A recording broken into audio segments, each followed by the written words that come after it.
Now, as I was sitting, enjoying the sound of nature singing in this cool autumn evening, there's a feeling of wanting, of yearning for sharing. It's not really even an understanding, it's a knowing that each entity has a certain amount of time and energy. And when we consciously focus our attention on each activity, how that's affecting us energetically, where along the vibratory spectrum of the tree of life, the human spine, the altar of the divine, where our light, our soul awareness is focused within us energetically, depending upon the activity, or maybe as like I was simply sitting, there was simultaneous nothingness, emptiness, but at the same time wholeness, because that kind of an emptiness of a personal meanness, of a mental identity, of a personal me, allows us to connect energetically and harmonically attune to, we can say, divinity, which is all around us. And that's the wholeness and the joy of not even consciously giving our attention to the collective whole of life, because it happens naturally as our former individuality is governed and animated by the divine presence, because we've consciously embodied and cherished our soul essence, our energy, Divine Mother Shakti, on this Navaratri, which is 9 days after the new moon, devoted to the divine feminine, the yin. This energy that is continuous. It's a continual source of renewal and existence. And it's in all of us, in everything, simultaneously, in you and me, in the bird and the bee, in the rock and the tree, in the stones, and in your bones. We could say your bones are made of the same substance, the essence, energy of the stones. Simply a piece of Mother Earth, all physical substance. We want to see past appearance and perceive the essence. And as I was eating a piece of fruit earlier, I didn't call it fruit. I was simply one with it. I am this. That which I'm ingesting. It's a part of me, and we want to treat it like that. We want to treat whatever is out on the plate as life. Wow, this is sustaining me. Thank you, Mother Earth. Where did this come from? Thank you, farmer. Maybe it was shipped from across the world. What amazing times we live in. The capability we have now as humanity because of technology that has contributed to so many comforts and conveniences in society. But that doesn't necessarily mean that people are more happy. Because of these comforts and conveniences, that everything has come so easy, instant access, a lot of people don't cherish and embody their divinity, their essence, and they sell it outwardly into the worldly, into serving that personal meanness, into the body as a boundary, instead of that interconnected wholeness.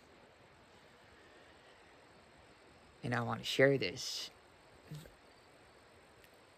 somehow, verbally, I guess. There's so many ways that we can do this. And one of the ways that I consciously do this is through making these videos. And through the flux, the up and down of Mother Nature, of appearance, of creation, of life. Now, we want to understand right now that yes, life is in creation, it's in all that's around us, but in its purest essence, it is beyond all appearance. It's simultaneously within it, but that which fundamentally animates us is beyond the five senses. It's the joy of our essence that's always with us. And through consistent focus, even as you're eating something, whatever it is, focusing on one thing at a time, not being pulled every which way, being distracted, trying to multitask or whatever, focusing on one thing at a time. If you're driving, simply drive. You don't need music on while you're driving. Don't need to be checking it all one thing at a time. And as you do that, as you develop the muscle of your attention, your focus, simultaneously, that'll build up your essence, your energy. Divine Mother Shakti, that feminine energy within you. And you'll realize that the joy of your essence is always with you. It's always with us. It's always with all of us. Just some of us may be habituated and have a tendency to believe in objective reality, as opposed to, wow, I'm holding this piece of fruit and really feeling that this is a part of me. And understanding that, no, I live not by this physical substance, not by calories, not by very 3D notions of energy, but by the essence which permeates all of humanity, all of existence. The essence which is beyond the senses, which is beyond the tangible form, but simultaneously within it. See, that's the seeming paradox. And it's so beautiful. And we can try to describe it and analyze it, but we want to be able to perceive beyond logic and realize that individual perception and selection, dissecting creation, that's not reality. Reality is subjectivity. It's something you can't ascribe any label to. It's the silence, the stillness. Even as I speak this, I'm aware of this. It's simply coming out of me. There's no form or planning. Like I said, as I was simply sitting, it spontaneously arose the desire to make this video. And what is life, creation, but a spontaneous interaction of essences? Wow, this seeming individual entity may embody more masculine energy, while this one may be polarized to feminine energy. But we want to be in harmony. God is harmony. We want these energies within us, the Ida and the Pingala, as they channel up the spine. We want them to be aligned harmoniously so that they meet in the middle. Sushuma.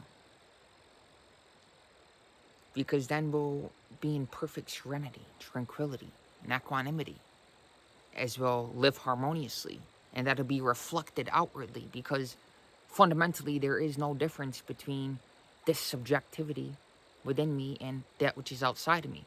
But the problem is, the seeming problem is, if somebody believes and feels themselves to be an individual identity, and they believe in the notion of a separate identity, of a personal me, as, wow, this body is a boundary which separates me from the rest of humanity. If they believe that and feel that, then that creates a whole bunch of problems inwardly, and thus outwardly, seeming problems outwardly. There's fundamentally no problems, but there's the appearance of problems if that's somebody's state of subjectivity, right? So we want to think feelingly, think in terms of feeling. Wow, we want to understand that whatever the mind believes and feels, ultimately, that's not our true identity. We are the soul awareness, the light that is aware of what is going on subjectively.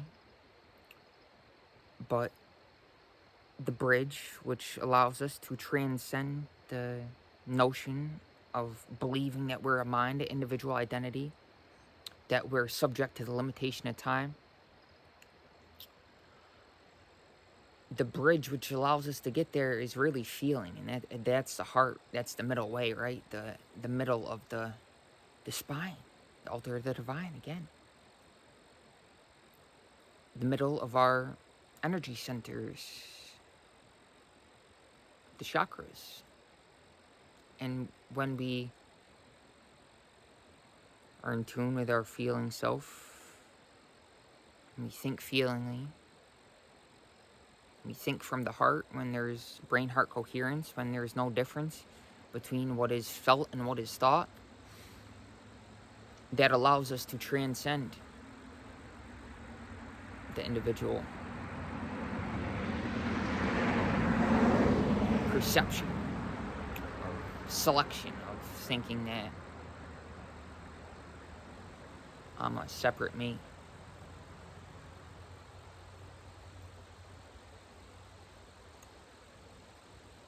And there's no egoistic notion that, hey, I'm going to give that my attention and not this, because we don't see there's a difference. Because we're in a perpetual state of nowness. And of course, now is a concept, it's a word, it's a label. That ultimate state of subjectivity, where, wow, this moment is eternity. Of course, it's beyond words, it's beyond now. It's so profound. It's founded in silence and stillness. It's founded by embodying our soul essence, by establishing that powerful sense of focus. I know you got this. There's so many seeming distractions. Like, say, for instance, temptation. But temptation arises from within. There's no temptation in the world around you. It may seem like that, but it comes from an inner longing. That inner longing which is within all of us, to expand into the limitless, into the boundless, to expand beyond 5 sensory existence.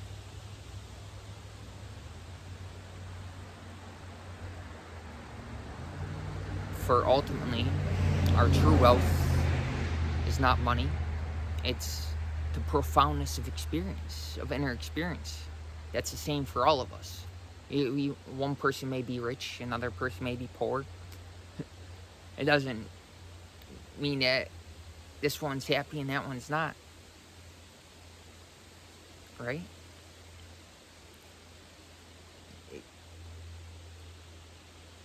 The profoundness of experience in the poor person, that's poor in terms of worldly money. they're rich in consciousness, right? Because they can simply sit and enjoy the stillness, the abundance of their inner essence, which is in the man who may believe he's unhappy, who's rich in terms of money. Not necessarily, I'm just using this as an example. There's a lot of rich people that are happy subjectively too.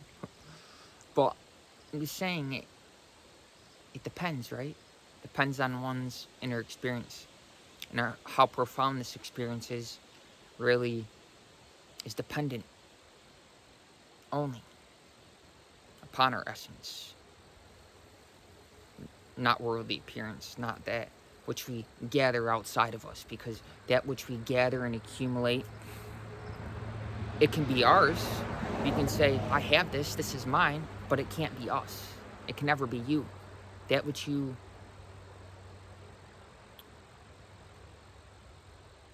let's say for the body, for instance, that which you consume, you have to give. That's going right back to Mother Earth, right? We can't take that with us. The body's going straight to the grave. Of course, we can be a healthy person. Still, that doesn't... Ultimately, in terms of subjectivity, that...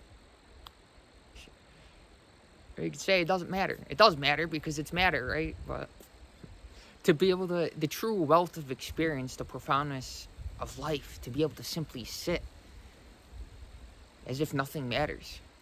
Even if you haven't eaten. Even if you're hungry, to simply sit. Be silent. In your joy. In your inner joy. To me, that's living a great life. Not having a mansion, not having all this stuff. And that's great. We can have the accessories of life as long as we don't confuse the accessories as our identity. We understand that, okay, this is great. I have this. But it is not me. You know, money is something that we can all relate to, right? So it's great to have in the pocket. But as soon as it enters the mind, that's when it becomes a problem. Sex in the body is fine. Money in the pocket is fine. But the only problem is when one is obsessed about it in their mind.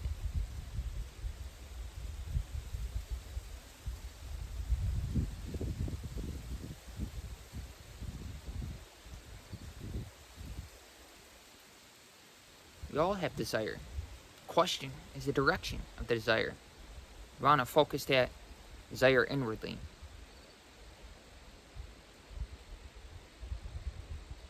Of course, we're all on a seemingly different journey. But ultimately, at some point, you need to do the 180. Focus our attention inwardly. We can project upon the world and upon form and content that there's some sort of specialness, but ultimately, when there's the discernment that, wow, all this creation manifestation is an extension, it is consciousness, which originated as a concept in the divine mind, in the higher mind of man, which is something that I said, you know, we're all on seemingly different journeys, but ultimately, subjectively, our direction of life is going upward, collectively, in terms of humanity, as we evolve, and as we become more conscious of this essence within us.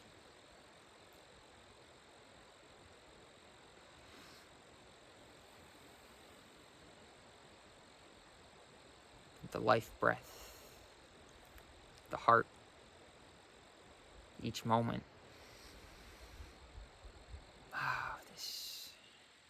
That which gives me life. I'm so grateful for it.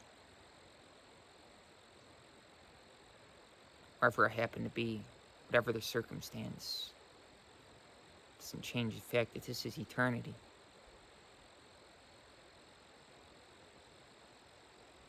There is no difference between you and me, existentially. Although, in terms of the five senses, that may be the appearance.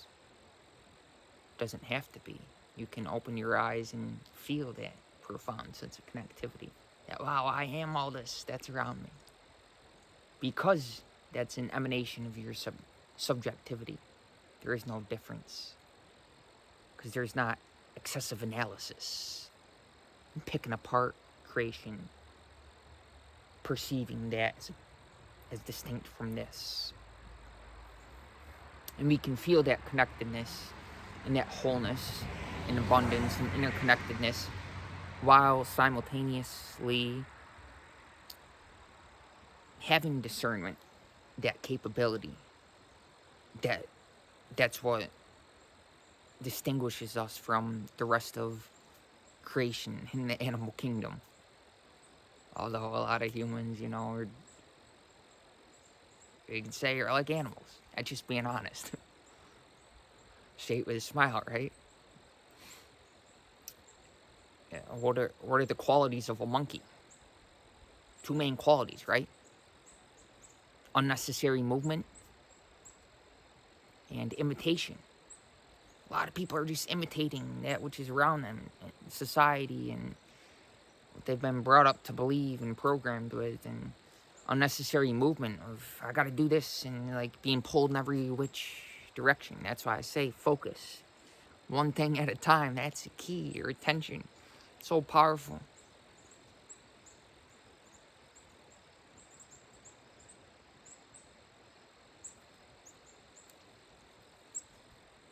We each have responsibility to ourselves. Sometimes the most hardest person to love is ourselves. We want to project it upon everything else. And yes, that's great, but ultimately, you loving this or that, or a piece of chocolate, or whatever it is, that's you loving yourself.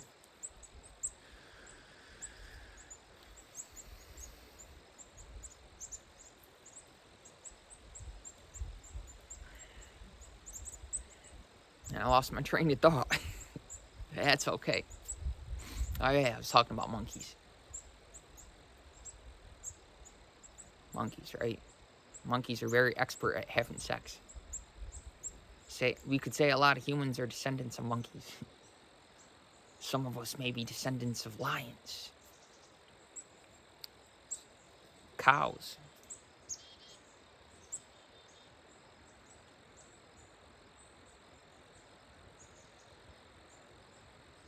Different levels of memory. Inarticulate memory, articulate memory, evolutionary memory, genetic memory, conscious memory. So many layers of memory that we could ascribe categorically to label karma. And as we become conscious of our subconscious, of these different layers of programming and memory within us, in the human system encoded within us, maybe that's why I'm attracted to this, or why I love milk, because I'm a descendant of a cow. Or maybe I love to eat meat because I'm a descendant of a lion. Or maybe I can't control myself and I'm like all squirrely because I'm a descendant of a monkey. Now, those are just examples, but we want to shed light upon these layers of our subconscious and make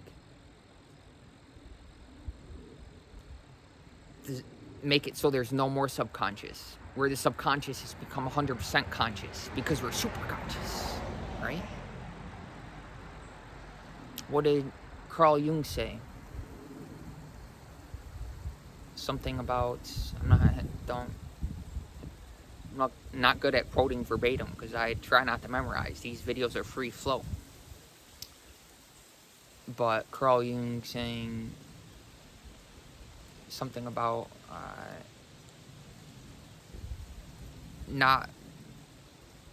about becoming light by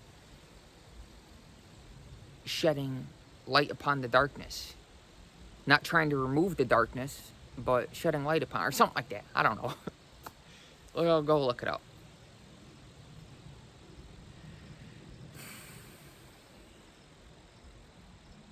I'm surprised the phone hasn't cut me off yet, because the battery is about dead.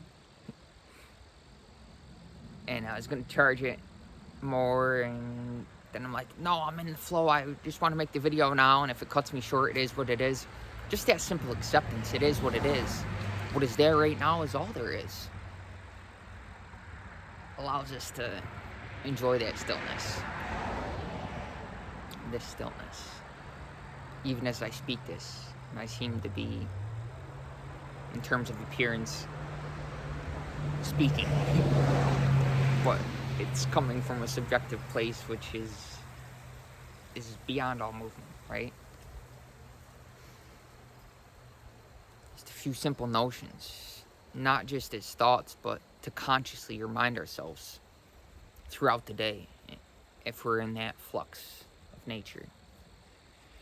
Simply remind ourselves of a few thoughts that I'm creating a peaceful, loving, joyful world no matter where I go. I am that. I am that state. That I am 100% responsible for everything. That I am not this body, and I am not this mind. But I am the awareness which is aware from within this body and mind. That I have a body and mind, but I am not subject to it in terms of time. Because I'm the timeless and formless awareness which is beyond all physical appearance.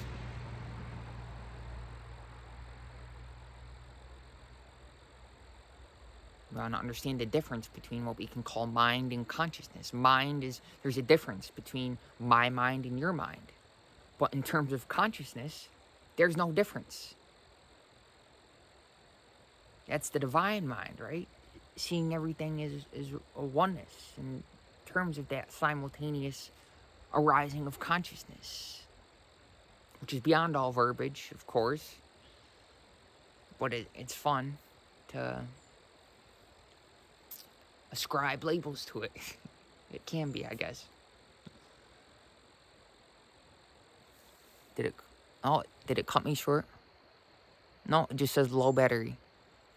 Sweet, didn't even cut me off. But anyways, I think that's all I wanted to say today. Anyway.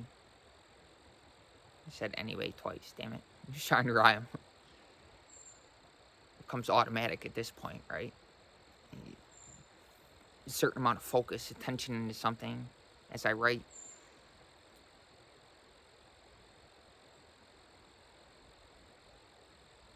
As I speak, whatever it may be, in terms of language, intentfully trying to rhyme. After a certain point, it just becomes automatic. Surprise yourself. When I first started making these videos, I'd watch them, and I would be hard on myself, judge myself, and I can't post this because I said that and that was wrong. But now I don't rewatch these. I go based on feeling. Wow, that video felt good. Why would I go back and rewatch it? But there's been a couple times where I have rewatched these videos in the past, that I surprised myself. I'm like, wow, I just rhymed. I wasn't even really conscious of it while I was making the videos. It just, upon reflection, upon going back and watching, I was like, wow, that was a solid flow. So, I hope you enjoyed this video.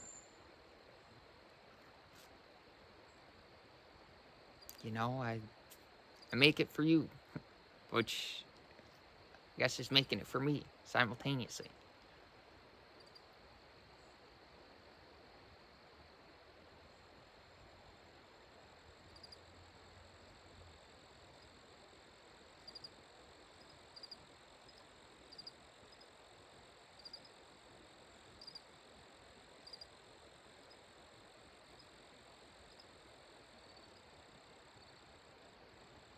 now I'm excited.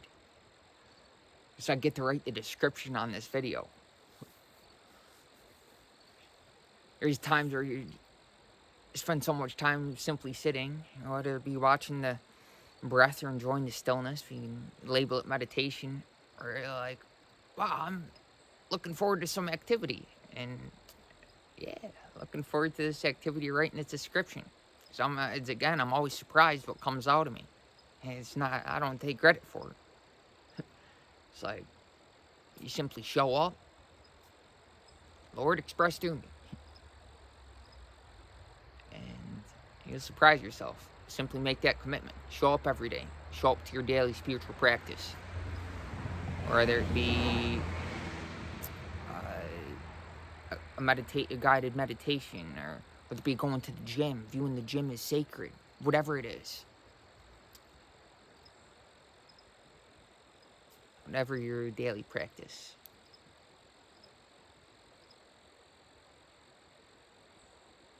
Simply make that commitment.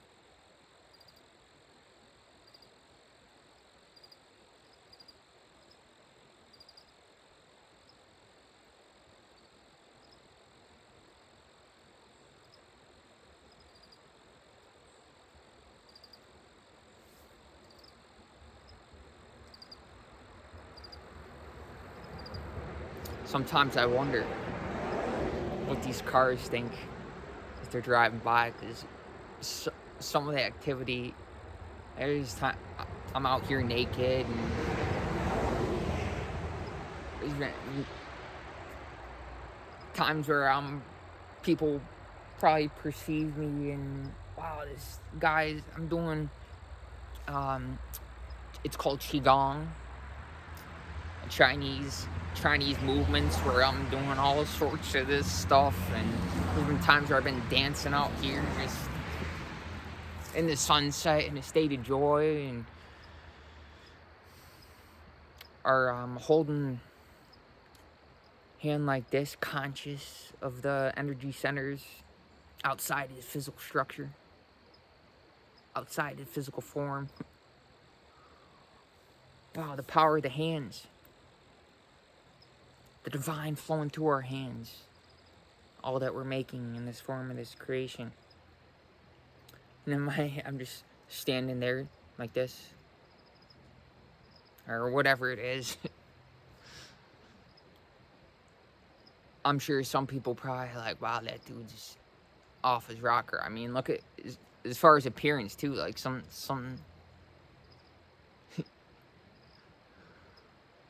today I was walking around and happened to be in the city, and just I caught a glance of myself in the mirror, and I was like, wow, that's me. Like, it surprises you that, because you don't feel limited to the, like, a body. You feel yourself as everything. So you see yourself in the mirror and like, wow, it's just funny, because other people probably perceive you as, some people perceive you as individual identity, but you don't feel that subjectively. So you see your reflection and you're like, wow, I guess that's how other people see me, but I see myself, the same self, in me and them. I feel that I am them, and I'm not separate from them. So it's kind of ironic, or, you know, of course there's no resistance, but at least in this one, in another person, they may feel, but in situations where, you know, you're in that state of joy, of wholeness, of interconnectedness, and somebody else may not feel that within themselves subjectively. So it can be interesting, to say the least. But anyways, that's another thing I do. People probably, even in an interview, I went to shake my hand, I bow. Like, I don't shake, I bow. Because there's this concept, it's called Runana Bundrum, where everything, you know, there's physical memory, of course, and ultimately our essence is beyond that. But let's say the act of sex, for instance, when you engage in that activity, that creates a deep sense of physical memory, a Runana Bundrum. And even shaking somebody's hand, of course, it's not as deep or impactful as the act of sex. But now I use that word and I want to rhyme. What matters is our impactfulness of activity, right? And profoundness of experience. Ultimately, those are two things we have as human beings: profoundness of experience and impactfulness of activity. But to loop back, got off on a little tangent there. That Runana Bundrum, shaking somebody's hand, of course, it's not as impactful, or the impact is not as deep and profound as the act of sex in terms of physical memory, but the impact is still there. And of course, we can wash ourselves of that physical memory, let's say, by hopping in the river, flowing water, even in the shower, but more so in a river because the volume of water is more, especially cold water. It can clear that physical memory and help us energetically. And we want to make use of these gifts of Mother Nature that we've been gifted with as humanity, and understand things in terms of energy and vibration and frequency. But yeah, look up Runana Bundrum. I don't know how to spell it, but it's that's a great concept to think in terms of, wow, how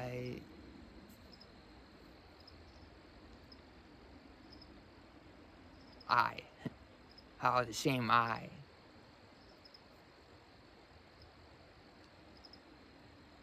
is aware of all this, is awareness. It's the same awareness in all of us.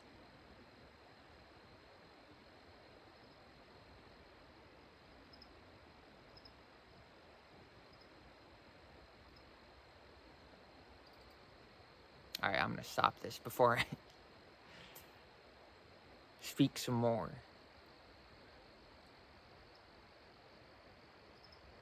It's already pretty long in terms of linear time, right? That's another thing, is the short attention span videos. Most people probably don't watch this till the end. Somebody said, you should make shorter videos. I said, I don't plan them, so it's not like, it's simply coming out of me. And however long it is in terms of linear temporality, it is what it is. But those short attention span videos, they can be a killer in terms of dopamine, in terms of not establishing that deep sense of focus, which allows us to feel that oneness, profoundness, and realize the light of our soul awareness, that which is us, that which is our true identity.